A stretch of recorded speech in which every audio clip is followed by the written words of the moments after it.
가슴에 손을 얹고 한번 같이 고백하도록 하겠습니다.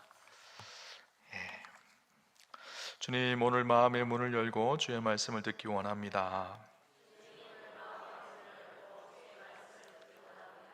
주님, 오늘도 말씀하여 주옵소서. 말씀의 능력이 있습니다. 말씀의 생명이 있습니다. 들은 만큼 변합니다. 들은 만큼 열매 맺습니다. 아멘. 오늘 귀한 밤 들은 만큼 변하고 들은 만큼 열매 맺는 축복과 은혜가 있으시기를 주님 이름으로 축원합니다. 어떤 결혼식이 있었습니다. 많은 축하객들이 찾아와서 그 결혼식에 축하해주고 신랑 신부들을 축복해 주었습니다. 결혼식 선이 다 끝나고 신랑 신부가 신혼여행을 떠나는 것을 바라보면서 많은 하객들이 손을 흔들고 축복해 주었습니다.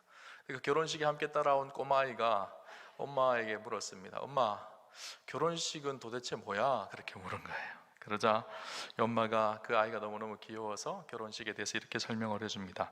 결혼이라는 것은 여자와 남자가 서로 사랑하게 되어서 하나 되는 거란다. 결혼을 해서 부부가 되면 싸우지 않고 서로를 이해하고 서로의 잘못에 대해서 감싸주고 또 모든 힘든 일들을 함께 나누어서 하며 서로 도와주는 것, 그것이 결혼식이지 라고 이야기를 했어요. 그러자 그 꼬마아이가 고개를 갸우뚱하면서 엄마를 바라보면서 그렇게 이야기하는 것이었어요.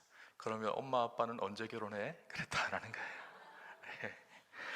여러분, 여러분의 결혼 생활은 어떠신가요? 우리의 결혼 생활은 행복하신가요? 아니면 부부관계가 철천지 왼수관계가 되어서 날마다 싸우고 다투시나요?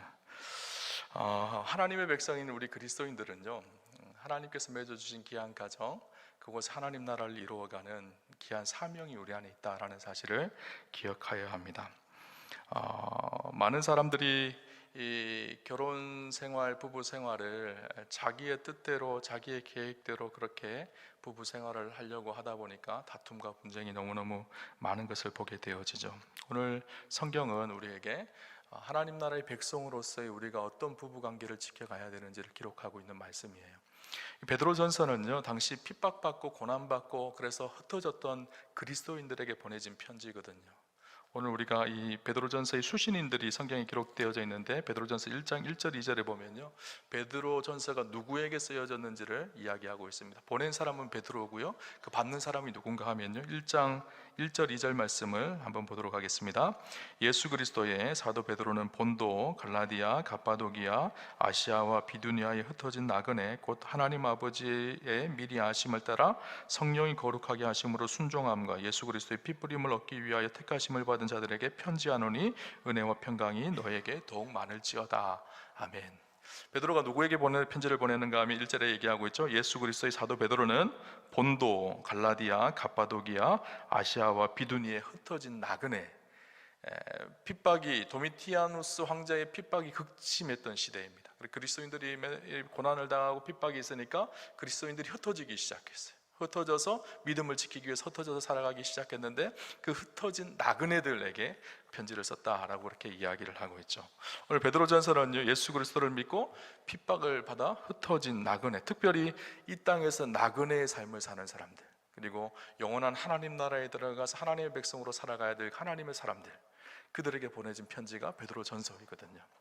그래서 이 베드로전서에 보면요, 하나님의 백성으로서 이 땅을 살 때, 고난이 있고 어려움이 있는 이 땅을 살 때 어떻게 살아가야 되는지를 기록을 하고 있어요. 그리스도인들의 고난이 있을 때 그 고난을 어떻게 대해야 되는지, 또 그리스도인의 국가관은 어때야 되는지. 우리는 하나님 나라의 백성이잖아요. 하나님 나라의 백성이면서 동시에 이 땅에 속해져 있잖아요. 그래서 이 땅을 살아갈 때 우리가 국가와 우리 그리스도인과의 관계가 어때야 되는지 이런 것들을 설명하고 있고요, 또 종과 주인의 관계, 이런 관계는 우리가 하나님의 백성으로 어떻게 살아야 되는지, 또 한 가지 중요한 관계가 무엇인가 하면 하나님의 백성으로 남편과 아내는 어떻게 살아야 되는지, 그것을 말씀하고 있는 장면이요, 오늘 본문의 말씀이죠. 하나님의 백성이라는 것은 어떤 의미일까요? 세상에 속한 세상의 사람들과 다른 삶을 사는 사람들이 하나님의 백성들이죠. 세상의 사람들은 세상의 가치관을 따라서 살아갑니다. 그러나 하나님의 백성들은 하나님 나라의 가치관을 따라서 살아가는 사람들이 하나님의 백성들이죠. 그렇게 하나님의 백성으로 살아가야 될 그리스도인 부부가 어떻게 살아야 되는지를 말씀하는 것이 오늘 본문의 말씀이에요. 나그네 같은 인생을 살아가지만 영원한 하나님 나라를 바라보며 살아가는 우리 그리스도인들이 부부 관계를 어떻게 지켜가야 되는지를 오늘 본문은 설명을 하고 있죠. 오늘 본문을 통해서 우리가 특별히 오늘 이 부부 학교 졸업하고 수료하시는 분들, 또 함께 예배드리는 우리 사랑하는 성도님들, 우리의 가정이요 정말 하나님 기뻐하시는 하나님 백성으로서의 온전한 부부로서의 모습을 회복해가는 그런 축복과 은혜가 있으시기를 주님 이름으로 축원합니다. 먼저 우리가 선행해서 알아야 될 중요한 사실이 있는데요, 무엇인가 하면 부부가 되는 것, 즉 한 여자와 한 남자가 한 가정을 이루는 것은 하나님이 짝지어 주신 것이라는 사실이에요. 원래 남편과 아내는 아무리 사랑한다고 하더라도 서로 남남이었었어요. 전혀 모르던 사람들이 만나게 되어졌죠. 만나는 과정 속에서 어떤 사람은 연애 결혼을 한 사람도 있을 것이고, 수많은 사람들 중에 어느 날 갑자기 보니까 저 아름다운 여인이 너무너무 빛나게 보여져서 눈에 콩고불이 쏘여져서 그렇게 그 여인을 선택하고 그렇게 그 여인을 사랑하고 그렇게 연애 결혼을 하신 분도 있으실 거예요. 어떤 분들은 중매 결혼을 하신 분들이 있으실 거예요. 그죠? 누가 소개시켜줘서 부부가 되어져서 그렇게 아름다운 연을 맺어서 부부가 되어진 분들도 있을 거예요. 그런데 중요한 사실이 있어요. 연애 결혼을 하든 중매 결혼을 하든 모든 가정 가운데 하나님께서 섭리하셔서 하나님께서 만나게 하시고 하나님께서 주인 되는 가정으로 하나님께서 세우셨다라는 사실이에요. 그리스도인들은 이 분명한 사실을 알아야 합니다. 마치 아담과 하와가 서로 이씨와 이샤가 되어서 하나님의 뜻 가운데 돕는 배필로 그렇게 내 뼈 중에 뼈요 내 살 중에 살이라고 고백하며 진실하게 만났던 하나님께서 맺어준 참된 배우자라는 사실을 우리가 인식하는 것을 놓치기 시작하면요, 우리 가정이 무너지기 시작합니다. 하나님 나라의 백성들은요, 그런 사람들이에요. 우리의 가정, 우리의 배우자, 나의 남편, 아내는요, 내가 우연히 길 가다가 마주쳐서 눈이 뒤집혀서 그렇게 만난 것이 아니라 그 모든 과정 속에 누가 섭리하셨다고요? 하나님이 섭리하셨어요. 수많은 사람들 중에 나의 배우자로 그렇게 하나님께서 계획하시고 뜻 가운데 아름다운 가정이 되게 하신 거예요. 그죠? 이것을 인식하지 못하면 가정에 위기가 찾아옵니다. 요즘에 참 제가 목사로서 안타까운 것 한 가지는 무엇인가 하면요, 많은 부부들이 결혼을 하는데 결혼 예배가 사라져가는 시대가 되어진 것 같다라는 생각이 들어요. 너무너무 안타깝다라는 생각이 들어요. 가정이 세워지는 것은 철저하게 하나님의 뜻과 계획 안에서 세워지는 것이거든요. 그래서 그 첫 발을 내딛을 때 하나님이 주인 되신 가정이라는 것을 공식적으로 선포하는 것이 결혼 예배예요. 그러다 보니까 결혼 예배의 중요성이 너무너무 사실 중요한 예식인데, 안타깝게 오늘 한국교회에 주례가 없는 예배, 또 예배가 사라진 주례가 없는 결혼식, 또 예배가 사라진 결혼식이 되어진 것이 너무너무 안타깝다라는 생각이 들어요. 그 속에 어떤 마음이 들까요? 우리 결혼은 내가 사랑해서 내가 만난 사람을 내가 결혼을 한다, 이렇게 생각하거든요. 아니에요. 결혼은요, 하나님께서 맺어주시고 하나님께서 하나 되게 하셔서 하나님께서 가정을 이루신 곳이 결혼이에요. 그래서 한 교단은 보니까요, 그렇게 제정하였다. 공식적으로 그 교단에서 모든 성도들은 결혼식을, 결혼 주례 없는 예배를 드리지 말고 공식적으로 예배를 드리시기를 공고합니다. 이런 아예 교단 법에 넣어가지고 그렇게 만든 교단들도 있더라고요. 사실은 중요한 것이요, 결혼의 시작이 어디서부터 시작되느냐를 인식하는 거예요. 내가 내 힘으로 내가 좋아하는 사람을 만나서 결혼하는 것이 아니라 하나님의 뜻과 계획과 섭리 안에서 하나님이 맺어주신 가정이라는 사실을 기억하는 것. 내가 내 힘으로 내가 좋아서 만났다 생각하면요, 결혼할 때 분명히 결혼하고 나서 생활을 할 때 후회할 일들, 싸울 일들이 반드시 있거든요. 그럼 내가 그때 내가 눈이 삐었지, 내 발에 내 발등을 내가 찧었지, 그렇게 생각하면서 후회하고 원망하고 쉽게 갈라지고 깨어지기 쉽습니다. 그리고 누군가가 소개시켜줬다면 이 사람을 소개시켜줘가지고 내가 이렇게 힘들게 이렇게 누군가를 원망하게 되어지죠. 그런데 아니에요. 하나님의 뜻 안에서, 하나님의 계획과 섭리 안에서 부부가 되어줍니다. 예수님도 그렇게 말씀하셨죠. 마가복음 10장 9절에 보면 그러므로 하나님이 짝지어 주신 것을 사람이 나누지 못할지니라 하시니라. 하나님께서 짝지어 주신 거예요. 그렇죠? 하나님께서 부부가 되게 하신 거예요. 이것을 잃어버리는 순간 가정에는 위기가 찾아옵니다. 서로를 원망하고 불평하고 서로에게 실망하게 되어지면 금방 내 힘으로 내가 좋아서 결혼했으니까 내가 싫어지면 이혼하면 되지, 이렇게 바뀌어버리고 변질되어져 가는 것이죠. 우리 그리스도인들은 자신들의 결혼이 자신의 선택이 아니라 생사화복을 주관하시는 하나님의 인도하심 아래 있다라는 사실을 기억하는 사람입니다. 인간이 주체가 되는 가정은 그런 결혼은 궁극적인 목적이 인간의 행복이거든요. 그래서 인간의 행복이 무너지면 우리의 가정도 깨어지는 거예요. 그래서 우리가 늘 행복할 수만 있나요? 아니죠. 세상적으로 힘들 때도 있고 어려움도 있고 고난이 있을 때도 있죠. 하나님께서 우리 가정을 가정되게 하셨다라면 중요한 것은 우리 가정을 향하신 하나님의 뜻과 계획이 있다라는 사실이에요. 하나님께서 나의 사랑하는 배우자를 만나게 하셨고 나의 사랑하는 아내를, 남편을 만나게 하셨다면 그 가정에 나의 배우자를 만나서 하나님이 이루실 뜻과 계획과 섭리가 있다라는 사실을 기억해야 합니다. 그 섭리, 그 뜻이 가장 근본적이고 근본적인 하나님의 사명이 무엇인가 하면요, 가정 속에 주어진 근본적인 사명이 창세기 1장 28절입니다 창세기 1장 28절에 보면 하나님이 그들에게 복을 주시며 하나님이 그들에게 이르시되 생육하고 번성하여 땅에 충만하라, 땅을 정복하라, 바다의 물고기와 하늘의 새와 땅에 움직이는 모든 생물을 다스리라 하시니라. 이것이 가정에게 주신 근본적인 사명이거든요. 생육하고 번성하고 땅에 충만하라. 이 말은요, 자녀를 생산하고 자녀를 번식하고 그렇게 해서 땅에 충만하라 라는 의미도 있고요, 동시에 그 자녀들이 믿음의 가정이 되고 믿음의 사람들로 자라나서 온 세상 가운데 사랑과 공의로 통치하신 하나님 나라를 이루어가라는 사명이기도 합니다. 그런데 오늘날 안타까운 사실은 부부간의 행복 추구만이 부부의 목적이 되어지다 보니까 하나님의 사명을 잃어버렸어요. 자녀를 키우고 양육하는 것이 너무너무 부담스럽고 힘든 일이 되어지다 보니까 자녀를 출산하지 않습니다. 제가 얼마 전에 출산 세미나를 참석했어요. CBS에서 하는 출산 세미나를 참석했는데 우리나라 출산율이요, 한 가정당 0.7명이라고 합니다. 한 사람과 한 사람이 만나면 두 사람이 한 가정이 되잖아요, 그죠? 근데 거기서 태어나는 자녀가 0.7명이래요 이게 유지가 되어지려면 어떻게 해야 될까요? 최소한 2명은 돼야죠. 한 명하고 한 명이 만나서 2명이 태어나야지 유지가 되거든요. 그런데 우리나라는 0.7명입니다 인구 소멸국가 세계 1위예요 여러분, 이렇게 되면 우리나라는 곧 쇠퇴하는 시대, 20년만 지나면요 다음 세대가 없어지는 시대가 되어질 거예요. 그런데 보니까 제가 통계 자료를 쭉 한번 찾아봤어요. 일본이 지금 굉장히 고령화되어졌잖아요, 그죠? 일본이 고령화되어졌음에도 불구하고 일본의 출산율은요 1.26명입니다 우리나라의 2배예요, 그죠?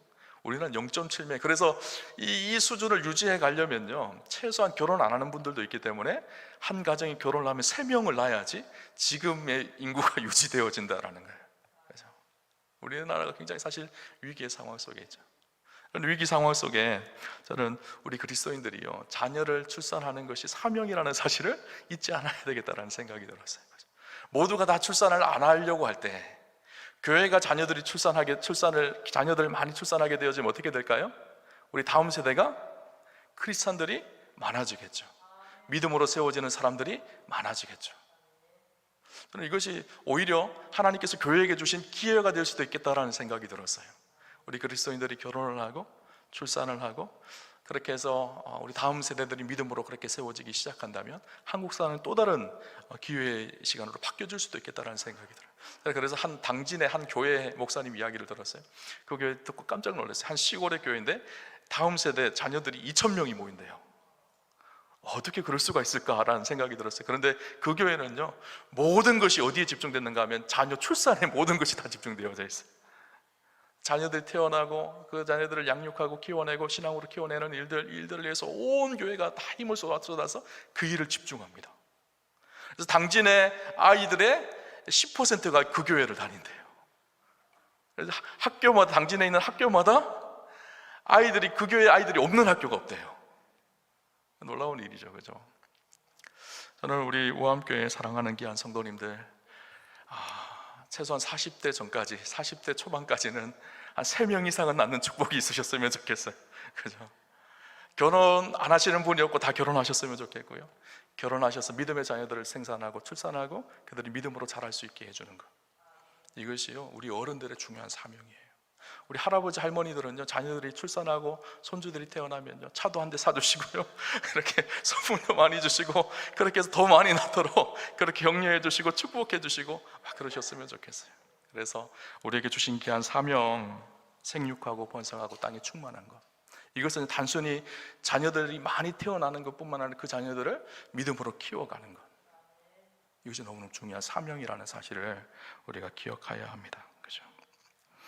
구체적으로 이 아내가 하나님의 백성으로 살아가야 될 삶의 방법, 그 책임이 무엇인지, 남편이 하나님의 백성으로 살아가야 될 그 책임이 무엇인지를 오늘 성경은 우리에게 이야기해 주는데요. 첫 번째, 아내의 책임 첫 번째는 무엇인가 하면요, 순종하라는 거예요. 남편에게 순종하라는 것이죠. 베드로전서 3장 1절 말씀 우리 같이 한번 읽어볼까요? 같이 보겠습니다. 아내들아, 이와 같이 자기 남편에게 순종하라. 이는 혹 말씀을 순종하지 않는 자라도 말로 말미암지 않고 그 아내의 행실로 말미암아 구원을 받게 하려 함이라. 아내들은 남편에게 순종하라 그렇게 말씀하고, 잘못하면 이 말씀이 왠지 좀 굴욕적으로 들릴 수도 있을 것 같다라는 생각이 들어요. 무조건 남편의 말에 순종하고 나는 굴복해야 돼, 이렇게 들려질 수도 있겠지만, 사실은 이 말씀은요, 남편이 아내에게 해야 될 일과 아내가 남편에 해야 될 일이 균형관계 속에 있다라는 사실을 기억하셔야 돼요. 남편들은 어떻게 해야 될까요? 그러면 아내를 사랑하라, 성경은 그렇게 하고 있죠. 에베소서 말씀에 교회가 그리스도에게 순종하듯 아내는 남편에게 순종하고, 그리스도가 교회를 사랑하듯 남편은 아내를 사랑하라, 그렇게 이야기하고 있거든요. 그죠? 여기서 이 순종이라는 말은요, 아래에 자신을 둔다 혹은 예속시킨다라는 의미입니다. 동등성을 주장하는 오늘 이 시대는 조금 안 맞는 말씀 같기도 하지만, 그러나 안 맞는 말씀이 아니라 성경이 우리에게 주는 가정의 윤리이고 법칙인 것이죠. 남편이 아내의 머리됨이 그리스도께서 교회의 머리됨과 같으리니 그가 바로 몸의 구주시니라. 교회의 머리가 그리스도인 것처럼, 그리스도에게 순종하는 것처럼 하나님께서 가정의 남편을 머리되게 하셨으니 그 남편에게 순종하는 것, 이것이 마땅하라는 거예요. 오늘 본문에는 반대로 남편이 아내에게 해야 될 일도 동시에 이야기합니다. 아내를 존중히 여기고 귀히 여기라, 그렇게 말하고 있어요. 사실 이것이 서로 다른 것이 아니에요. 동등한 위치 속에 있다라는 사실이죠. 아내가 남편에게 복종할 때 아내를 무시하는 것이 아니라 도리어 아내의 행실을 보고 감동하여 아내가 시키는 말에 순종하여 주님께로 나와 구원을 얻게 된다. 남편들이 그렇게 되어진다. 믿지 않는 남편에게도 그래서 순종하라, 그렇게 오늘 베드로는 우리에게 이야기하고 있어요. 두 번째, 아내의 책임 한 가지는요, 내면을 아름답게 가꾸어라, 그렇게 말하고 있습니다. 오늘 본문 3절 4절 말씀 같이 한번 읽어보겠습니다. 같이 보겠습니다. 너희의 단장은 머리를 꾸미고 금을 차고 아름다운 옷을 입은 외모로 하지 말고 오직 마음에 숨은 사람을 온유하고 안정한 심령에 썩지 아니할 것으로 하라. 이는 하나님 앞에 값진 것이니라. 사람들이 얼마나 외모를 꾸미기에 얼마나 좋아하는, 특별히 여성분들은 그죠? 외모를 가꾸는 일에 사력을 다해서 외모를 가꾸잖아요, 그죠? 그런데 외모를 가꾸는 것도 물론 좋은 일이고 아름다운 남편을 위해서 외모를 가꾸는 게 참 중요하죠. 그런데 더 중요한 것이 있다라는 거예요. 마음을 가꾸는 것. 내 안에 숨어있는 나 자신을 아름답게 꾸미는 것, 온유함과 겸손함과 사랑의 능력이 있는 자신을 가꾸는 것. 외모로 가꾸는 것은요, 돈이 있으면 미장원 가서 할 수도 있고요, 돈이 있으면 좋은 옷을 입고 좋은 금가락지, 은가락지를 끼고 그렇게 외모를 가꿀 수가 있어요. 그러나 내면을 가꾸는 것은요, 시간이 필요합니다. 말씀 앞에 겸손히 자신의 삶을 들여다보고 자신을 성화시키고 변화시키고 하나님 앞에 온전히 자신의 삶을 내어놓고 변화되는 과정이 있어야 된다라는 것이죠. 여러분, 외모가 아름다운 것은 20대 30대 이야기예요. 근데 40대 50대 60대가 되면요, 다 그 사람이 그 사람 같고 그 사람이 그 사람 같습니다. 아무리 아름다웠던 사람도요, 다 주름이 가고 흰머리로 바뀌어지고 나이가 들고 외모의 아름다움은 다 사라지게 되어져 있어요. 그리고 남는 것이 무엇일까요? 내면의 아름다움이거든요. 진짜 아름다운 여인은요, 내면이 아름다운 사람이에요. 그죠? 그런 말이 있죠. 얼굴이 예쁘면 3년을 가고 내면이 아름고 마음이 아름다면 30년을 간다, 뭐 이런 얘기를 하더라고요. 그죠? 그래서 오늘 베드로는요, 하나님의 백성으로서 아내의 삶의 중에 중요한 덕목 한 가지가 무엇인가 하면 우리의 내면을 아름답게 가꾸어 가는 것이라고 그렇게 이야기하고 있습니다. 계속해서 남편의 책임에 대해서도 이야기하는데요, 7절에 보면 그렇게 이야기하고 있죠. 7절을 쉬운 성경에 보면 보다 좀 쉽게 잘 이해될 수 있도록 그렇게 기록을 해놨습니다. 마찬가지로 남편들도 아내를 잘 이해하고 돌보아주며 살아가십시오. 아내를 존중해 주시기 바랍니다. 아내는 남편인 여러분보다 더 연약합니다. 그러나 하나님께서는 여러분에게 주시는 것과 똑같은 은혜인 참 생명을 아내들에게도 주셨습니다. 아내를 소중히 대함으로써 여러분의 기도가 막히지 않도록 하십시오. 아내는 연약함이 있습니다. 아내를 잘 이해하고 돌보아주며 그들을 존중히 여기시기를 바랍니다. 이것이 남편들이 해야 될 일이라는 거예요. 남편의 책임은요, 아내를 귀히 여기는 것입니다. 오늘 성경은 그것을 이야기해주고 있죠.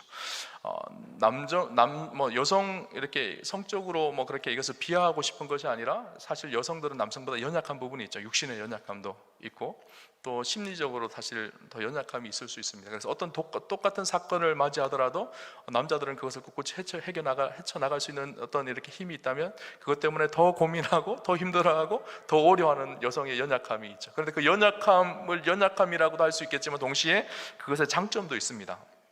그 세밀함과 섬세함이 있거든요. 그러다 보니까 그 세밀함과 섬세함으로 자녀들을 더 모성애로 따뜻하게 양육할 수 있는 마음이 어머니에게 있고 또 여성들에게 있는 것도 보게 되어지죠. 그래서 그 연약함을 바라보며 아내를 존중히 여길 것을 말하고 있습니다. 이 아내의 연약함을 바라보며 존중히 여긴다, 소중히 대해야 된다. 이 말은요 7절에 위에 보면 상반절에 지식을 따라 아내와 동거하는 것, 이것과 똑같다라는 의미인 거예요. 무슨 말인가 하면 지식을 따라 아내와 동거한다. 이 지식이라는 단어가 그노시스라는 단어인데 이 말은 기노스코에서 왔다고 합니다. 그 의미는 무엇인가 하면 배워서 알아라는 거예요. 남자보다 훨씬 더 섬세하고 예민하고 그런 세미한 감정이 있는 여성을 알아라는 거예요. 배우라는 거예요. 지식을 가지라는 거예요. 저는 결혼한 지 제가 보니까 15년이 넘었더라고요. 그런데 아직도 아내를 잘 모르겠어요. 알려고 노력한다고 하지만 잘 모르겠어요. 그럴 때로 혼날 때도 많고 그럴 때도 많아요. 그런데 오늘 성경은 뭐라고 얘기하는가 하면 아내를 잘 이해하고, 다시 말하면 지식을 배우라는 거예요. 아내에 대한 지식을 가지라는 거예요. 남편들은 아내에 대한 지식을 가지려고 잘 하지 않잖아요, 그죠? 근데 남자하고 여자는요 전혀 다른 존재의 사람이에요. 제가 한 인터넷에서 재미있는 그림을 봤는데요, 한번 그림 볼까요? 이 무슨 그림인지 좀 보이시나요? 옷장이 있어요. 옷장을 바라보는 관점이 이렇게 다르다는 거예요. 여자들은 옷이 많습니다. 그러면서 그 옷을 바라보면서도 오늘 입을 게 없네 이렇게 얘기를 하지만 남자들은 옷 한 벌 딱 있어요. 오늘 저 일주일 동안 충분히 저 옷만 입어도 되겠다 이렇게 생각한다는 거예요. 생각의 가치가 완전히 다른 거죠. 또 다음 사진 보여주실까요? 여자가 샴푸를 고르는 방법, 유용성, 상품, 메이크업, 부드럽고 향기 수많은, 남자는 뭐죠? 샴푸라고 써져 있으면 된다라는 거예요. 다음 사진도 볼까요? 사람이 보는 시선이에요. 남자는 사람을 만나면 사람 얼굴 보고 이 사람이다 생각하지만 잘 지냈어 이렇게 끝나지만 여성들은 온 몸을 다 스캔해서 다 훑어본다라는 거예요. 세밀하게 모든 것을 다 훑어본다라는 거죠. 남자고 여자가 이렇게 다르다라는 거예요. 그리고 마지막 사진 한번 보여주시면 좋을 것 같아요. 무슨 그림일까요? 남자는요 그냥 온오프 스위치밖에 없어요. 그러나 여성들은요 굉장히 섬세하고 많은 스위치들이 마음속에 있어요. 그래서 남자들은 몰라요. 그냥 컸다 꼈다만 하면 되는데 여자들은 이것도 조절해가지고 저것도 조절해야 되고 모든 세밀한 것들이 있다는 거예요. 그죠? 남자하고 여자하고 너무 다르다는 거예요. 그래서 오늘 성경은 뭐라고 하고 있죠? 지식을 따라 아내와 동거하라 그렇게 말합니다. 이 지식이라는 것은 배우고 학습한다라는 거예요. 아내의 연약함을 통해서 아내의 섬세함과 아내의 모습을 배우고 그것을 따라서 아내와 사랑함으로 동거하라는 것을 이야기해주고 있는 것이죠. 그죠? 이 지식을 따라 동거하다 이 말, 그리고 귀히 여기다 이 말은요 현재 능동 진행형으로 되어 있다고 합니다. 이 말은 무슨 말인가 하면 지속적으로 그렇게 귀하게 여기고 지속적으로 그렇게 행하라 하는 거예요. 결혼할 때 잠깐 마음이 뜨거워질 때 그때만 그런 것이 아니라 평생의 부부 생활을 하면서 아내의 연약함과 세밀함을 들여다보고 그와 진실하게 사랑하며 동거하며 그렇게 살라라는 것을 이야기해주고 있죠. 그죠? 여러분, 남편은요 마치 자기의 종처럼 자기의 필요를 채우는 도구로 생각하지 않아야 합니다. 아내는 남편을 사랑하고 남편도 아내를 순종하며 섬기며 서로가 서로를 이해하고 존중하고 사랑하는 일이 있어야 돼요. 그죠? 많은 사람들이 착각하는 것이 결혼 생활을 하는 것을 자기의 행복 추구라고 생각을 합니다. 그러나 진실한 사랑, 아가페의 사랑은요 자신의 행복을 추구하는 것이 아니라 행복의 가치를 상대에게 부여해 주는 거예요. 나 때문에 내 아내가 행복해지게 하는 것, 또 나 때문에 나의 남편이 행복해지게 하는 것, 이것이 아가페 사랑이거든요. 그 사랑의 진실함이 회복되어지는, 그래서 천국이 이루어지는 것, 그것이 가정이어야 합니다. 그리고 남편들이 기억해야 될 사실 한 가지가 또 있죠. 아내를 소중히 대함으로써 여러분의 기도가 막히지 않도록 하십시오. 성경은 그렇게 이야기해요. 독특하게 아내와의 관계를 하나님과의 수평적인 아내와의 관계를 수직적인 하나님과의 관계와 연결을 시키고 있어요. 아내와의 관계가 깨어지고 아내를 불편하게 하고 힘들게 하면 그 말은 다른 말로 번역하면 이런 말이에요. 하나님께서 우리의 기도를 들으시지 않겠다라는 말씀과 똑같은 말로 기록되어져 있는 거예요.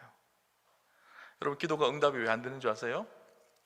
남편 말, 아내 말을 잘 안 들어서 그래요. 아내와의 관계가 화목하고 회복되어질 때 그 속에 하나님과의 관계가 온전히 회복되어진다라는 것을 오늘 성경은 우리에게 이야기해주고 있는 것이죠. 여러분, 축복하기는 저는 우리 우암교회 성도님들 가정이요, 주님 주시는 행복과 평안과 기쁨이 넘치는 복된 가정이었으면 좋겠어요. 그래서 교회 와도 행복하고 집에 가도 행복한 그런 우리 성도님들 다 되셨으면 좋겠어요. 그래서 지난번에도 한번 제가 주일날 말씀드렸던 것 같은데, 좋은 교회는 어떤 교회인가 하면요, 가정 같은 교회입니다. 좋은 가정은 어떤 가정인 줄 아세요? 교회 같은 가정이에요. 우리의 가정이 날마다 하나님을 주인으로 모셔드리고 그 말씀대로 순종하며 살아가는 가정이요, 좋은 가정이고요. 우리의 교회가 가정 안에서 서로가 사랑하고 섬김이 하나 되기를 힘써 지켜가는 것처럼 서로가 성도들을 사랑하며 섬김이 하나 되기를 이루어가는 교회가 되어질 때 좋은 교회가 되는 것이죠.